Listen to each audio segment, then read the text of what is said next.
पहली बात, nerve regeneration कोई दवाई से नहीं होती। तो पार्किंसन कह लीजिए, डोपामिन रिलीज कहते हैं कम हो गया, डोपामिन लेके तो लिवोडोपा लेके आज तक तो कोई ठीक नहीं हुआ 100 साल में, 125 साल में। तो न्यूरो रीजनरेशन के लिए कोई दवाई नहीं होती।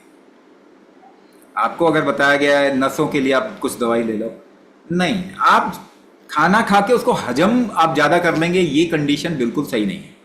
You eat more food you will be able to digest more food, ऐसा थोड़ी होता। ऐसा होता है क्या? आप कम खाओ तो कम डाइजेस्ट होगा, ज्यादा खाओ तो ज्यादा डाइजेस्ट होगा। तो सारी दुनिया का भोजन आप ही कर लो, सबसे ज्यादा डाइजेशन आपका बढ़ जाएगा। No, this doesn't work. This kind of a logic जो कहते हैं ना, बहुत ही बेवकूफी वाला लॉजिक है। इट डजंट वर्क, नहीं होता। आप दवाई खा के ठीक नहीं हो सकते, ये आपको किसी ने पढ़ाया हुआ है। तो your body things get digested on your body strength. Digestive strength कितना पचा सकते हैं वो ज्यादा खा सकते हैं। ज्यादा पाचन शक्ति है ज्यादा खाओ, कम पाचन शक्ति है ज्यादा नहीं खा सकते। तो even if you take something and your digestion is not proper, your body is not able to absorb, क्या करेगा? फायदा उसका कोई फायदा नहीं। That is why you can't enhance regeneration by taking something from outside. कोई भी नर्व डैमेज आपका ठीक नहीं होता मेडिसिन से, बॉडी के स्ट्रेंथ पे होता। इसीलिए यंग लोगों में कोई प्रॉब्लम आ गया तो जल्दी रिवर्स होता है, ओल्ड एज में नहीं होता। Because the body is fundamental reversing strength, rejuvenating strength कमजोर हो गया। तो क्या करना है? एक ही चीज जरूर करनी है, whatever medicine you have been given from outside, हम उसके बारे में कुछ नहीं बोल रहे, मगर एक बात बोल रहे, improve your body strength to actually use that medicine.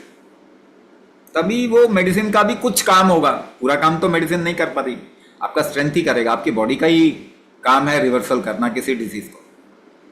मगर बाहर से भी कुछ सपोर्ट लेना चाहते हैं तो first improve your body strength so that वो सपोर्ट का भी कुछ फायदा उठाए आपका शरीर।